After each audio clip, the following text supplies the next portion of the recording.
question I get a lot is, but won't eating saturated fats raise my cholesterol and give me heart disease, cardiovascular disease? And as always, there are different sides to that coin. There's a lot of research in the last 10, 15 years has been done on that topic.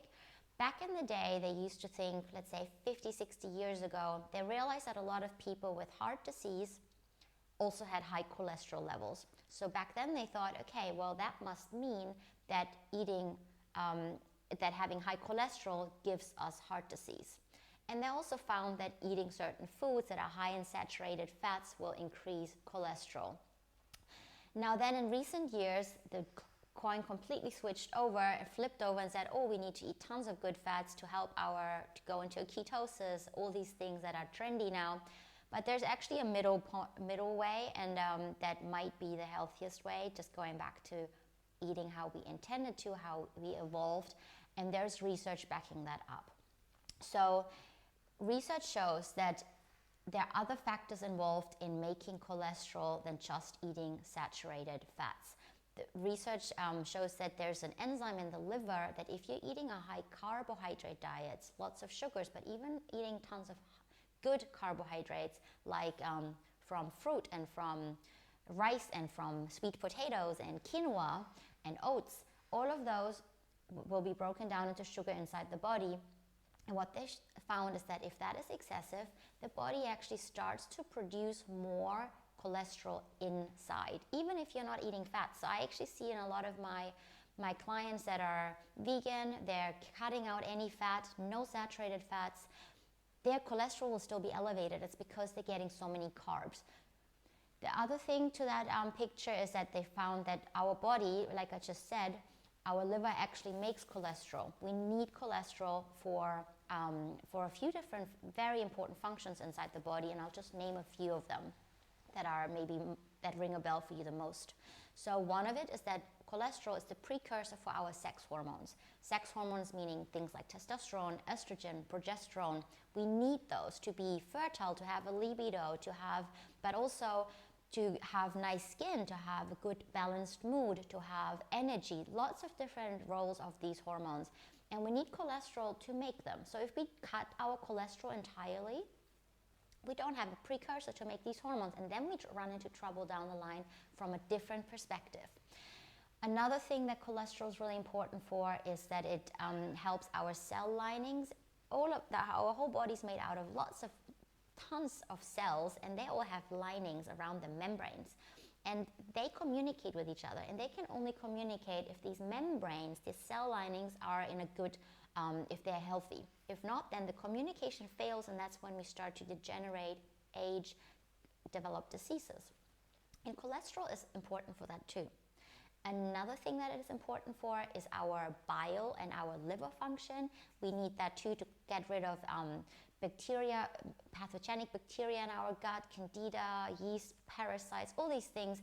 So there's lots of functions to cholesterol. However, we don't want it to be too high.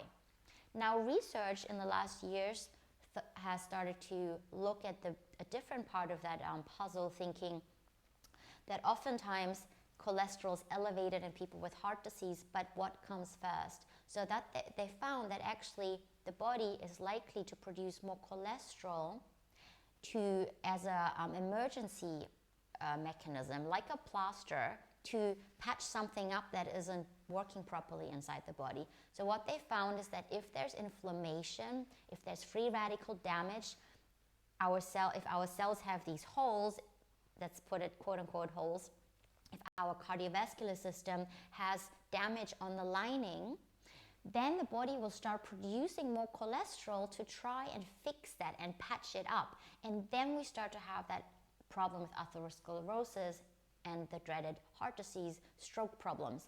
So the cholesterol isn't actually the original problem, but it is the body's mechanism of patching something up that is causing the underlying problem. And then if we're combining that with tons of sugars, the body will ramp up that cholesterol production even more. So we need to, from a functional medicine perspective, we'll say, okay, your cholesterol is high. Let's look at, is there inflammation? Is there free radical damage? Where is this coming from? That's a much more important part of that coin of whether you have a higher risk of heart attacks and strokes. Another part is, for example, the marker homocysteine, which is high if your methylation isn't working properly, which is usually most commonly due to low B vitamins, but also other factors like heavy metals and bacterial imbalances, yeast infections, lots of markers. But if that homocysteine is elevated, then that is a much more predictive biomarker for cardiovascular problems down the line, because that one will damage your blood vessels. So we need to get rid of that so that the cholesterol doesn't have to come and patch it up. And another part, which I think is really important to understand, but it might be a little bit confusing for people, is that there are studies about LDL cholesterol and HDL cholesterol. So a lot of people know and have heard about the fact that HDL cholesterol is the protective form of cholesterol and LDL is the bad one. Now it gets even a little bit nuanced, with research being so much more advanced in the last decade. They've been able to look at it into a lot more detail. And they found how saturated fat can increase one or the other. So what they found is that eating good fats will actually increase our HDL cholesterol, which is it's actually a good thing. It will mop up fats in the cell, in our cardiovascular system. It will be good for us. However, that LDL, the problem is that goes up, and they found that it goes up if you eat a ton of saturated fat, a ton of fats, but also in particular, like I said before, if you are eating tons of carbs, if you have infections, if you have inflammation, all these things will make the body produce more of the bad cholesterol. But there is even a little bit more to that puzzle. So there's the form called oxidized and very low density particle LDL. And those are the ones that are turning into a problem, that will damage our blood vessels themselves if they get too high. Now they found that eating a high carb diet will actually increase those low density lipoproteins, they call it, the tiny small LDLs. They will increase those, and they are more likely to damage the blood vessels as they're floating along in the bloodstream. They will more likely get oxidized, meaning that they are like, imagine you have an apple and you cut it open and it stays there for a while, it will get brown. Same thing happens to our cells if they're being exposed to too many carbs, too much sugar all the time, and free radicals, other problematic mechanisms. So these particles actually, the small ones that can oxidize quicker, they're being increased and causing more damage if there's a ton of carbs, if there's infections, rather than saturated fats. So what this study also showed, and it might be a little bit more confusing even, but I hope you can follow, and I'll wrap it up and come to a bottom line for you in the end. If you're eating saturated fats, the study showed that you're actually increasing the bigger part of LDL, the kind of the more protective version of LDL, even though that's still part of what we think, quote unquote, is the bad cholesterol. So eating tons of carbs, being inflamed, having chronic infections, heavy metals, that might be the problem. That might actually cause the body to produce more of the bad cholesterol, rather than eating saturated fats, which will increase the body to produce more of a bigger size of LDL. So even if your blood markers will be going up, potentially your LDL, you don't know which one of the two you're making. So if that's a concern for you, if you have a familial hypercholesterolemia, where your cholesterol goes high if you're eating saturated fats in your diet, and you're seeing your LDL go up, it might be a good point for you to say, okay, well, which part of LDL do I have? On a more generalized level, if you are cutting your carbs overall, as we are promoting in this lifestyle, in this reset, with my patients, I usually say going low carb with intermittent periods of fasting and keto, and some really high quality, good fats, good carbs mixed in, then naturally your HDL should be going up and your LDL should be going down, and especially that bad one, the smaller version. Another thing that we do in functional medicine that I usually do with my patients is to look at why is the body inflamed? Why is it, is there a gut imbalance? Is there a chronic infection? Is there an omega-3 deficiency so that the body can't quench the inflammation? There are lots of reasons that you want to look at why is your cholesterol coming up.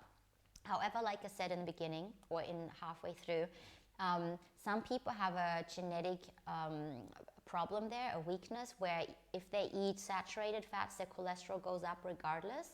So for them, it might be a smart idea to check which LDL cholesterol they're making, because that might be the protective form. But overall, they might do better with a diet slightly lower in saturated fats and higher in omega-3s, omega-6s.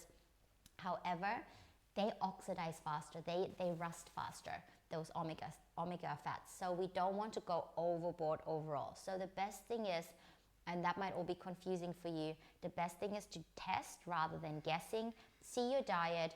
You need to get enough good fats. You need some saturated fats. They're good for you. They're more stable, as long as you're not on the genetic weakness and you're not going overboard and combining them with lots of infections, tons of carbs. So you want to really look at the puzzle, check your markers, and I hope that makes sense. Comment below if you have questions.